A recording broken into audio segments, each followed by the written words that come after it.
So the Cybertruck road trip continues across the country. This stop that we're talking about today took place in Elkhorn, California, where Tesla was having kind of a launch event for a Megapack installation for PG&E, so hopefully that means my grid can be a tad more stable. But they brought the latest Cybertruck prototype out again, and I think we're seeing the best, most well-lit, well-detailed shots of the interior we've ever seen before. And after seeing these up-close and high-resolution images, it's starting to become obvious why Tesla doesn't want people looking on the inside. They wouldn't let anyone get inside the Cybertruck at the Cyber Rodeo event, and the glass is very, very tinted and hard to see through, but whoever was driving it was nice enough to just open the doors and let people take a look, and it's kind of starting to reaffirm my theory that at least this Cybertruck prototype is essentially the coolest Model X modification of all time, because if you look at the center display, obviously the yoke is straight from the Model S and X minus the airbag, but now for the first time we're actually seeing indications of the Model X showing up in the UI. And of course this was the first Cybertruck prototype to showcase the driver display. Now we have a better indication of what that looks like, and it seems like a kind of small window. I'm not sure if it just looks a bit smaller because maybe the Cybertruck interior is obviously much bigger than the Model X interior, so the driver HUD feels small, but my first suspicion came from it being a heavily modified Model X when at the Cyber Rodeo event someone got a shot of the charge port door and it had the old Model X charge indicator light, which they've since gone away with on new Model S's and X's, so they don't look like that anymore, but I thought it was particularly bizarre for the Cybertruck prototype to have that old-fashioned charge indication, although not everything is brought over from the Model X, considering that these interior seats and door panels seem to be quite a bit different from the inside of most Teslas by going, of course, with the more angular, sharp design to kind of match the rugged and iconic exterior that the Cybertruck is rocking. But there's also some cause for concern, especially those interested in the Cybertruck being a 6-seater instead of 5, like most electric trucks right now, because there's this giant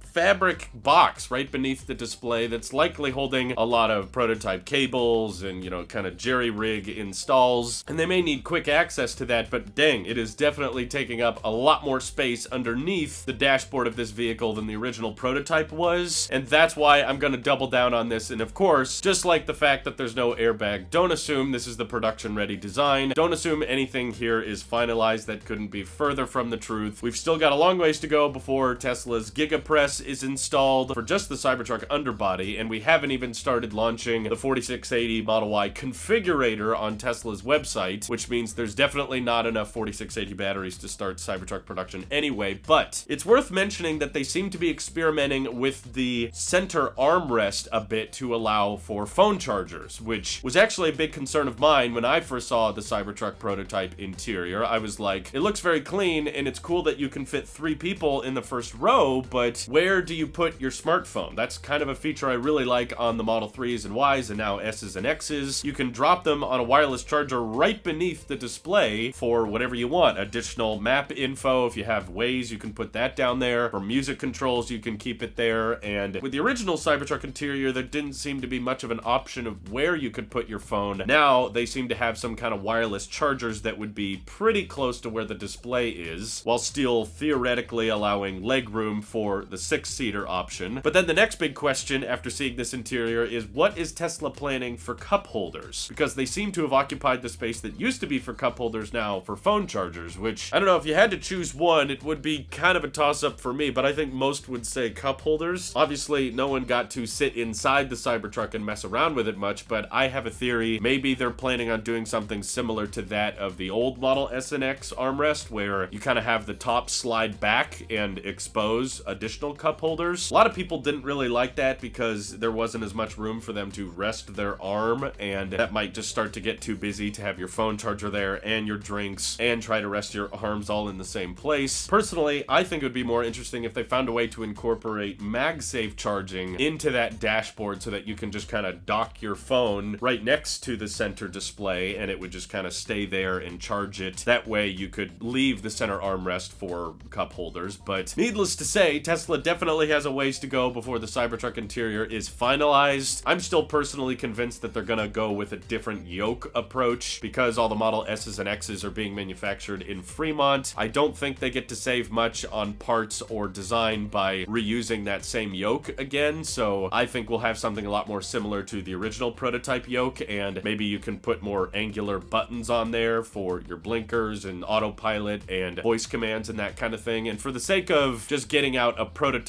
for proof of concept, they're reusing a lot of Model X components right now, but at this point I still believe there's a lot that can change with the Cybertruck interior, and they're not ready to bring it to mass production within the next couple months. So don't get your hopes up on deliveries by the end of this year, but still, I always have a fun time breaking down what Tesla is thinking and looking at the latest prototype so that we can kind of see where their head's at. And thanks to everyone at Moss Landing who took amazing shots of the Cybertruck, giving us a really cool futuristic look of what this vehicle is going to kind of look like. I'm always happy to be your one-stop shop for any and all Cybertruck updates, so thanks again for watching, and thanks to everyone on Patreon supporting this channel directly, helping us take delivery of a Tesla later this year, possibly next month, which I can't wait to cover the ownership experience for you guys on this channel. Thank you all for watching. Hope you have an excellent rest of your day. Take care.